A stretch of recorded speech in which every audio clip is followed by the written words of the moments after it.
A vida continua com Pedro Silva, aos sábados, no Rádio Clube de Angra. Ora viva, caros amigos e ouvintes do Rádio Clube de Angra, bem-vindos à Vida Continua. Há aqui ainda uma grande confusão entre os chamados anjos e demónios, como se fossem seres criados à parte, digamos, e passo o pleonasmo, criados à parte da criação divina. Vamos tentar perceber um pouco mais sobre isto à luz do Espiritismo. Para a doutrina espírita, anjos e demónios não são seres à parte, são todos espíritos. Essencialmente, trata-se aqui de uma nomenclatura. Os que já atingiram elevado grau de pureza são os denominados anjos. Aqueles renitentes no mal são chamados demónios, embora tal denominação seja pouco usual no meio espírita. Haja vista que termos como espíritos imperfeitos representem melhor a transitoriedade do estado de maldade, pois que todos os espíritos serão puros um dia, ou seja, todos, inclusive os chamados demónios ou os diabos, todos um dia serão anjos, aqui entre aspas, porque vão percorrer toda a senda da purificação através das muitas reencarnações. Deus, a inteligência suprema, a causa primária de todas as coisas, criou a todos os espíritos, inclusive os chamados anjos, simples e ignorantes, para que estes pudessem se esclarecer e evoluir de forma gradativa. Quando percorrerem as diferentes fases da jornada, todos os espíritos se tornarão perfeitos, mas na perfeição relativa da criatura, para não se confundir com a perfeição absoluta do Criador. Estaremos sempre mais perfeitos, mas como somos imortais e o conhecimento não cessa, estaremos sempre cada vez mais perto da perfeição absoluta, sem nunca a atingir, porque a absoluta, como já se disse, é de Deus. Os espíritos que hoje são denominados anjos já tiveram a sua própria jornada evolutiva e chegaram agora ao seu grau de patamar, ao patamar de espíritos, chamados espíritos puros, pois já não requerem mais, já não necessitam mais da reencarnação num corpo físico, num corpo material. O bem e o mal são praticados em virtude do livre-arbítrio, sem que o espírito seja fatalmente impelido para um ou para outro sentido. O seu estado, feliz ou desgraçado, é inerente ao seu grau de pureza ou impureza alcançados. A alma, ou espírito, sofre na vida espiritual as consequências de todas as imperfeições que não conseguiu corrigir na vida corporal, sendo-lhe depois facultada uma nova vida corporal como meio de reparação. Persistindo no mal, sofrerá as consequências por tanto tempo quanto durar a persistência, do mesmo modo que, dando um passo para o bem, sente imediatamente os efeitos benéficos dessa mesma escolha. Caros amigos e ouvintes, o arrependimento é o primeiro passo para a regeneração, mas não basta por si só. São necessárias também a chamada expiação e a reparação. Arrependimento, expiação e reparação constituem as três condições necessárias para, de certa forma, apagarmos os traços de uma falta e das suas consequências. O arrependimento suaviza os traços da expiação, abrindo pela esperança o caminho da reabilitação. Só a reparação, contudo, pode anular o efeito porque lhe destrói a causa. A reparação consiste em fazer o bem àqueles a quem se havia feito o mal. O único meio de evitar ou atenuar as consequências futuras de uma falta está no repará-la, desfazendo-a no presente. Quanto mais nos demorarmos na reparação de uma falta, tanto mais penosas e rigorosas serão no futuro as suas consequências. As tendências que uma pessoa apresenta são reflexos dessas imperfeições que ainda não foram despojadas. Toda a falta cometida, todo o mal realizado é uma dívida contraída que deverá ser paga. Se não for numa existência, será na seguinte ou seguintes, porque todas as existências são solidárias entre si. Cada um de nós trabalha no próprio adiantamento com maior ou menor atividade, com mais ou menos negligência, acelerando ou retardando o progresso e, por conseguinte, a própria felicidade. É um fruto, caros amigos, é um fruto do esforço individual. Didaticamente, dividimos essas fases de adiantamento em 3 categorias principais. Na última, a que fica na parte inferior da escala, estão os espíritos imperfeitos, caracterizados pela predominância da matéria sobre o espírito e pela propensão para o mal. Somos nós todos, aqui neste planeta Terra. Os da segunda ordem, nesta escala, caracterizam-se pela predominância do espírito sobre a matéria e pelo desejo do bem. São considerados já, e lá chegaremos também, são considerados os bons espíritos. A primeira ordem compreende os espíritos puros, os que atingiram o grau supremo da perfeição. Bom, estes espíritos, os espíritos de primeira classe, já percorreram todos os graus da escala e se despojaram de todas as impurezas da matéria.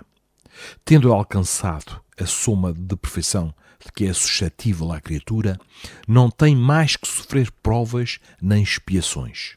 Não estando mais sujeitos à reencarnação em corpos perecíveis, realizam a vida eterna no seio do Criador.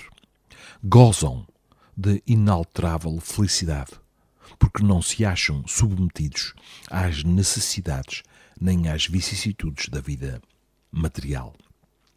Essa felicidade, porém, não é a da ociosidade monótona a transcorrer em perpétua contemplação. Eles são os mensageiros e os ministros de Deus, cujas ordens executam para manutenção da harmonia universal. Comandam a todos os espíritos que lhes são inferiores, auxiliam-nos na obra do seu aperfeiçoamento e lhes designam as suas missões.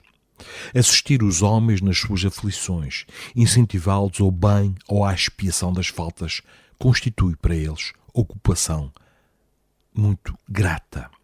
São designados às vezes pelos nomes de anjos, arcanjos ou serafins e reúnem todas as perfeições. A suprema felicidade só é compartilhada pelos espíritos perfeitos ou puros, que a conseguem somente após progredir em inteligência e moralidade. Caros amigos e ouvintes, os espíritos da segunda classe, da segunda ordem, suscitam bons pensamentos, desviam os homens da senda do mal, protegem na vida os que se lhes mostram dignos de proteção e neutralizam a influência dos espíritos imperfeitos sobre aqueles que não devem sofrê-la. Quando, no corpo carnal, são bondosos e benevolentes com os seus semelhantes, não os movem o orgulho, nem o egoísmo ou a ambição. Não experimentam ódio, rancor, inveja ou ciúme e fazem o bem pelo bem. A esta ordem pertencem os espíritos designados nas crenças vulgares pelos nomes de bons génios, génios protetores e espíritos do bem. Bom, pela palavra demónios entendemos tratar-se de espíritos impuros, mas deve ficar claro que esse estado não é permanente, é um estado transitório. São espíritos imperfeitos que se rebelam contra as provas que lhes tocam e que por isso as sofrem mais longamente. Podem sair daquele estado quando quiserem, se trabalharem para isso, sendo certo que um dia o farão, pois todos temos a chama divina, a centelha divina, que nos leva inevitavelmente ao bem e ao amor. Os homens, uma vez que ainda precisam de figuras e imagens que lhe impressionem a imaginação, tomaram os seres incorpóreos sob uma forma material, com atributos que lembram as qualidades ou os defeitos humanos, e considerou aos espíritos puros como anjos e aos inferiores como seres perpetuamente maus, ante a dificuldade de enxergar o tempo inexorável da imortalidade do espírito. E agora, quanto aos anjos da guarda, que todos nós temos, que é uma categoria especial de espírito, que é citada em muitas religiões, que é o anjo guardião, ou anjo da guarda, também conhecido por espírito protetor. É aquele anjo especial designado por Deus por intermédio de espíritos também chamados angelicais, para nos orientar e proteger durante a nossa vida na Terra. Eles se ligam particularmente a um indivíduo para protegê-lo e sempre pertencem a uma ordem elevada para guiar o seu protegido pela senda do bem, auxiliá-lo com seus conselhos, consolá-lo nas suas aflições, levantar-lhe o ânimo nas provas da vida. Esse encargo é aceite por prazer, porém, algumas vezes por missão ou dever. Bom, o espírito protetor dedica-se ao indivíduo desde o seu nascimento até à morte e muitas vezes o acompanha na vida espiritual ou mesmo através de muitas existências corpóreas que representam apenas curtíssimas fases da vida do espírito. Alguns espíritos podem deixar a sua posição de protetor para desempenhar diversas missões, mas nesse caso outros os substituem, ou seja, ninguém fica só. Somos nós que, desintonizados desta boa proteção, nos ligamos a planos inferiores e depois nos queixamos como se o anjo protetor nos tivesse abandonado. Não, somos nós que viramos as costas e eles não se afastam de nós, apenas esperam que mudemos de atitude, porque somos livres, temos o livre-arbítrio e a livre escolha, e eles não interferem com a nossa liberdade.